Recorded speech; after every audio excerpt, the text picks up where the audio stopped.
Mes chers amis, citoyennes et citoyens, les derniers événements que nous avons traversés ont mis notre nation à l'épreuve. Et ils ont aussi révélé ce que notre peuple a de plus précieux, sa force, son unité et son sens du devoir. Je veux d'abord remercier chaque citoyenne et chaque citoyen, ainsi que l'ensemble des services publics, SAST, SAMR, ainsi que les autres, l'armée, les bénévoles, qui ont agi avec courage et dévouement pour protéger notre pays et restaurer l'ordre. Grâce à vous, la République tient debout.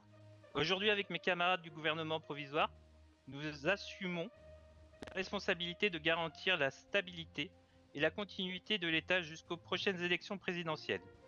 Et maintenant, je vais laisser la place au porte-parole du gouvernement, Lily Griffith.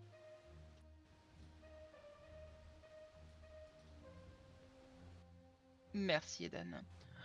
En effet, nous avons formé donc un gouvernement de transition assuré par Eden Parker en tant que président par intérim. Nous avons ensuite James Peterson en tant que secrétaire d'État aux affaires sociales et économiques. Eden Parker occupera également le rôle de secrétaire d'État aux affaires intérieures.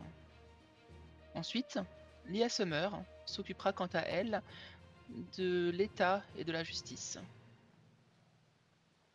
Enfin, Adrienne Montgomery assurera le secrétariat d'État au budget, à la modernisation et aux infrastructures. L'objectif de ce gouvernement transitoire est d'assurer les fonctions gouvernementales en attente des nouvelles élections qui arriveront prochainement. Par ailleurs, nous allons très prochainement organiser une conférence avec l'ensemble des citoyens afin de pouvoir échanger et faire des questions-réponses. L'objectif étant d'avoir une transparence totale sur ce gouvernement et éviter toute problématique autoritaire comme nous avons pu avoir précédemment avec le gouvernement Moncler. Encore une fois, l'objectif est de pouvoir assurer une transition avant les prochaines élections. Par ailleurs, pour revenir au gouvernement Moncler, comme vous le savez, l'ancien président Moncler est actuellement en détention et son jugement sera assuré au cours de la semaine prochaine. Et pour terminer, je laisse la parole à Eden. Merci Lilith.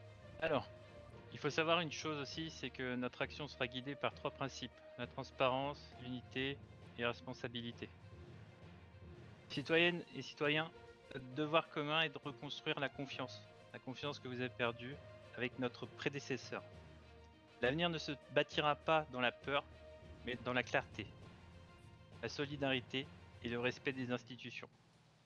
Ensemble, nous poserons les fondations d'un État plus fort, plus juste et pleinement démocratique. Vive la République et vive le peuple uni.